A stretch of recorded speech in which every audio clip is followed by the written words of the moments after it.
When Brad was a student in Miami University in Oxford, Ohio, there was a rumor that the town had one of the most haunted places in America.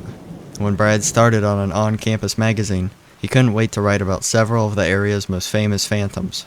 Not long after his story published, he kept finding himself thinking about one ghost in particular, the ghost of Oxford Milford Road.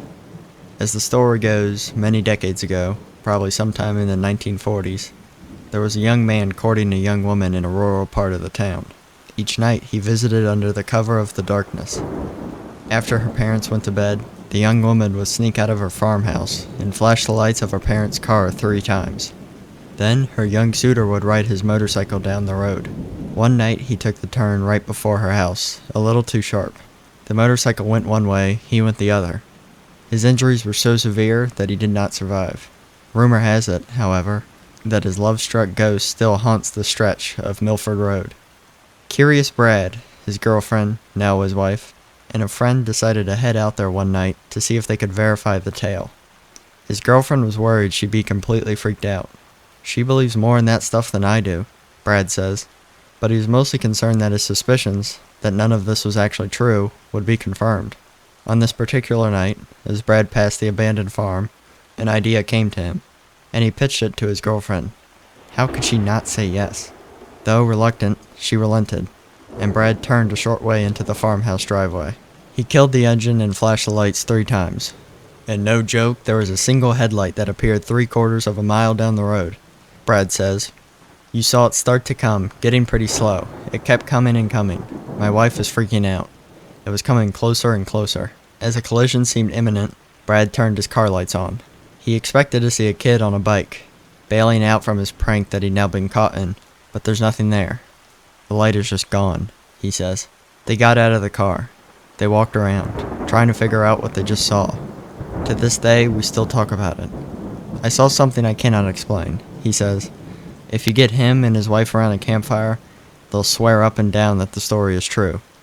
And if you're ever in Oxford, Ohio, consider parking just a few minutes from Oxford Milford Road to test your own nerve."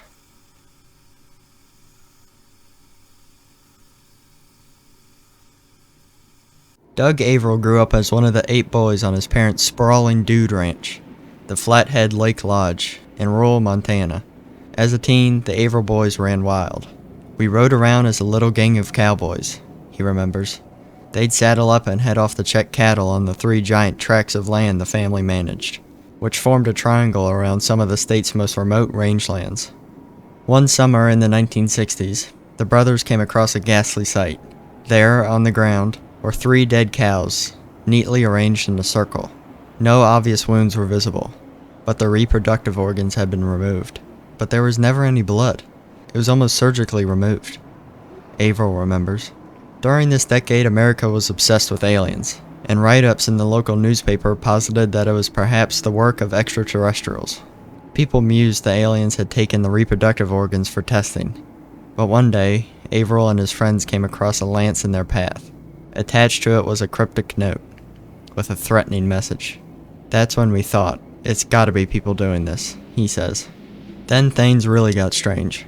Over the next few days, the series of odd events unfolded. First, the brothers stopped at a local bar to grab a hamburger, leaving their horses in the back of the stock truck. The horses were packed in tightly, and the Averills were only gone a few minutes. When they came back, the horse packed into the middle of the truck was mysteriously out, with no signs of a struggle. "We have no idea how he could have possibly gotten out without unloading the others," he says. The next day, a new wrangler on the ranch fell off his horse and was badly injured. They'd been riding together, but not a single other member of the crew saw the accident. "It was the weirdest thing," Averill says. "The man's injuries were so severe that he was left permanently disabled." Finally, the last terrible thing that happened. The old camp cook rode out to meet the brothers and ride for a day. But when he arrived, the tailgate on his stock truck had somehow gone missing, even though it had been there when he loaded up. His horse, Betsy, had fallen out of the truck and been dragged behind the vehicle for who knows how long. They had put her down on the spot. To be honest, it just killed him to see what happened to Betsy. "We probably should have just put him down," remembers Averill. Those 3 events were just boom, boom, boom. 3 things in a row that were so weird all tied together, because they were right after we saw that spear, he remembers. 3 kings, like 3 dead crows left in a circle. Averill used to tell the stories from that summer around the campfire quite a lot, but over the years he gotten new stories, and so they've been shifted out of rotation. Besides, they're awfully grim. But he recently got a call about a downed bull, a buffalo, who was out in one of the most remote parts of his ranch. A neighbor had seen a pack of 16 wolves, and normally, wolves don't bother buffalo. But 16 of them? I thought, well, maybe. He went to investigate. There, lying in the snow-covered field, was a bull. But there was no bullet holes or teeth marks or gashes on its corpse. Even stranger, scavenging animals and birds hadn't even touched it. Not even the buzzards, which is really unusual, he says. One other thing was amiss. Its reproductive organs were gone, and there wasn't a single footprint in the snow around it, or anywhere along a mile-long walk of the ranch, from the nearest road. Ask Averill whether you think he's dealing with aliens or humans, and he'd tell you he's pretty sure it's humans. But I'd rather say it's aliens, he adds. After that summer back in the 60s, seeing what humans were capable of, he'd pick aliens any day.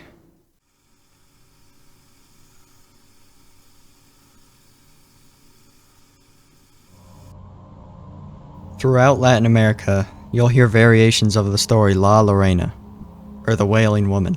Sometimes she lost her husband, sometimes she lost her children, sometimes it's both. But in La Parva, a ski spot in the Andes, the Wailing Woman is named Lola, and everyone in the area swears they knew her before she died.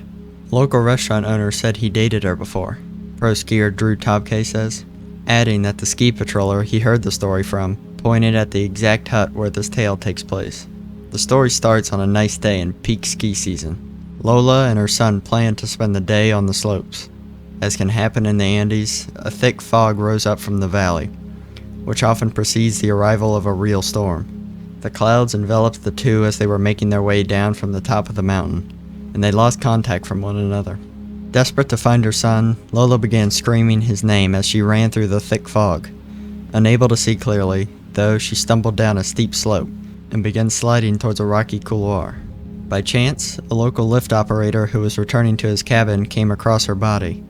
He was afraid she was dead, but on a closer inspection, he found she was still alive. Just barely, Drew says. Her body was covered in lacerations from sharp rocks, and the only word she said, in the faintest whisper, was her son's name. The lift operator worked to carefully pull her body to his cabin, which was just up the hill. He bandaged her cuts as best as he could, and then ran to fetch the doctor. Together, the doctor and the lift operator made their way back to his hut, the fog hanging thickly in the air. When he arrived, though, the bed was empty. Just the bloody sheets remained. Neither the woman nor her son were ever found, Drew says, but locals report hearing her wail for her child whenever they're near the lift operator's cabin. And here's the thing. Drew does not believe in any ghosts. Something, however, changes when he arrives in Chile each winter. Maybe it's the fact from La Parva you can see up to an Incan child sacrifice site. Maybe it's because Drew had simply read too many magical realism books. But sitting alone in his cabin in the Andes, with the wind whipping and the candles flickering, he swears that every now and then, he just can't tell whether what he's hearing is a woman or the wind.